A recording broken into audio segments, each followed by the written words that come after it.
Hello babies. If you were wondering where I was in past week, you probably wasn't wondering at all, but I was kidnapped. Yes, I was kidnapped. But don't worry because I escaped. And as I was running for my life, I hit my head on a rock. And I started watching everything in black and white. That's how I got inspired on drawing something without seeing the colors. Okay, I lied about the tragic story earlier, unfortunately, but isn't it a good idea to draw everything without seeing the colors? Isn't it?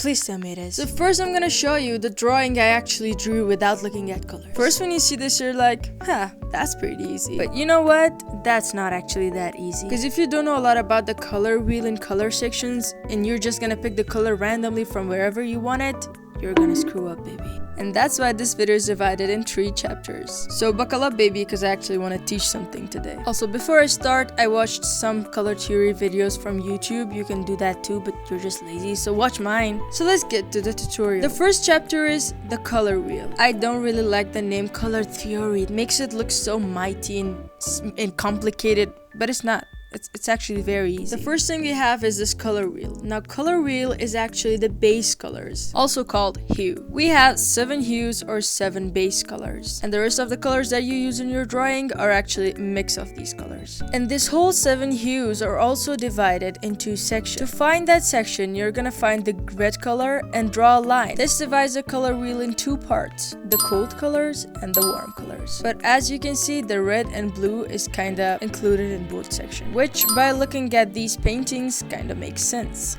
Now, I'm not saying if your drawing has a warm tone, you're not allowed to use the blue color in it. You can use whatever the color you want. Drawing has no rule. Anyways, the second important thing to know is that cube thing. Now, this cube is basically the same hue, but different saturations and different shades. I like to call it mix of the hue. Please don't mind my ugly ass handwriting. Okay, so for example, this is the hue I picked, okay? Red color. Now in mixing cube, I just came up with this name right now. In mixing cube, we have 4 shades for this color. Think of this as a color palette. This part is where the main hue was mixed with a little bit of black. Therefore, it's the more valued and darker shade. This part was the same hue mixed with a little bit of white and black. That's why it's dark, but still has a little bit of gray undertone. This part is your base hue, but mixed with white. And this section makes pale colors. This part is saturated colors, but slightly gets darker as you come closer to the middle. Let's try this method with a different color. For example, the green color. Well, as you can see, we have saturated green,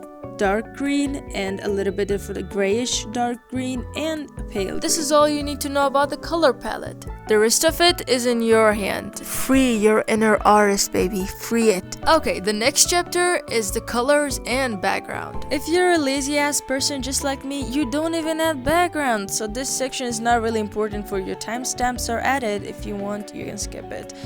But, well, if you're gonna draw something like in a forest or in a sky or under the water or inside the grave, you might need this. So let's start it. There's a thing that colors can appear darker or lighter according to the background in different situations. For example, in this drawing, the one in the black background looks much more brighter than the one in the white background, while both of them are actually the same colors. Now, this color changing thing does not only happen in a black or a whiter background. This also happens if your backgrounds have different saturations. For example, look at this one. As you can see, both of them have the same hue, which is the green color, but one of them is more saturated and one of them is pale. The girl in the saturated area is looking darker than the one in the pale area. So the conclusion is, it's not about how dark or how light your background is, it's about how eye-catching it is. And as the saturated colors appear to be more eye-catching, they also make your drawing look kind of bold and darker. Now let's see the same thing in different backgrounds.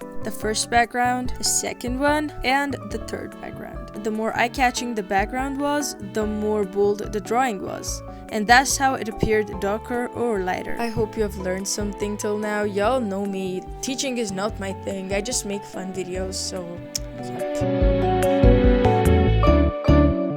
So this is a sketch I made for this drawing. Now I'll turn off the Ibis Paint, go to the settings, turn on the bedtime mode, and everything turns black and white. Magic. Okay, now that I can see the colors, I'll just start drawing. Oh my god, it's gonna be such a surprise bomb for me. And trust me, it was. Now that we know where the saturated colors are located, am I gonna choose a color that is slightly saturated and slightly pale to make it closer to the skin color. Okay, I have this slight feeling that the color I just picked was either blue or pink. I don't know. Wait, I have an idea. Why don't you open Ibis Paint and just start drawing without looking at colors? Just like if you did, send your drawing in my Discord server. It's linked down below, by the way. And we're gonna see how your surprise drawing turned out. By the way, just a few days ago, I did a little collab with someone in my Discord server. It was really fun, and these are the drawings we made, by the way. This cute little one in the left is hers, and this cute little one in the right is mine. Now I'm just gonna pick another color, but slightly darker than the one I just picked earlier, and gonna add these shades on the skin. Now I'm gonna render the colors all together, and I'll add this little highlight on top of the nose. Also guys, I did something so that the drawing won't look super bad. What I did was that when I added a color in a darker spot, I added the same color in all the other darker spots because we can see it, and if I don't do that, I might add a total different color, which makes the drawing look either very good or very bad. Now I'll change the hue a little bit and add a lighter color to make a little highlight over the face. Okay, so now I'll pick a totally different color to add the hard shadows on the face. I also colored the lips with a totally different color than the one I used for the skin because we want to get surprised, baby. We want to get surprised. I mean, it's looking pretty nice with the gray color. I don't know what is it gonna look like with the colors itself. It might look like a total crap. Kidding, a drawing can never look like crap. Unless you do the crap itself. The color I picked for the eye is almost invisible. So it means it's a color that is either really pale or really saturated. And if it's saturated, it should be green color. You know what I did? I wanted to get a little bit creative with the hair. That's why I added the main hair color, highlights, and the shadows from totally different colors. Let's see how it's gonna turn out. Here it goes, her braids. Now let's color and shade her clothes. For her clothes, I picked her eye colors to make it look kind of matched and beautiful. I also used her eye color and her hair as highlight. Now that the coloring is done, I'ma just do a little quick line art. Okay guys, the line art is done, the background is added. Now I'll add some little element to the background. There's a little section in Ibis Paint templates. It has really useful stuff sometimes. But now that I can't see, I don't know if I missed something really good. Okay, so this candy thingy might be a little colorful. It might look good with my background. I don't know, I'm just at it. I'll also pick completely random colors and add these lines behind her. I don't know if it's gonna look good or not, but it's saturated colors. Yes, I trust saturated colors as much as I trust my inner artist. Okay guys, now I'll sign it with my beautiful name and let's see how it looks. Okay. Oh my god, wait. What? I told you the skin is either blue or pink. Oh my god, this looks, oh, the handouts looks kind of nice. Wait, this looks so good. This looks so nice. I didn't expect it to look so good though. Wait, I thought this was yellow. It turned out to be red. It still looks nice.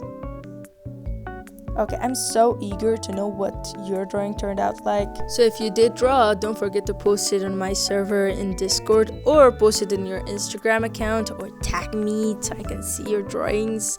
And that's it for this week's video, baby. Thanks you so much for watching this video. If you watched it till now, do hit that little ugly bell icon so you will get notified when I upload something next time. Also, check out my Instagram account. That's where I upload little cute animation and art posts that I make.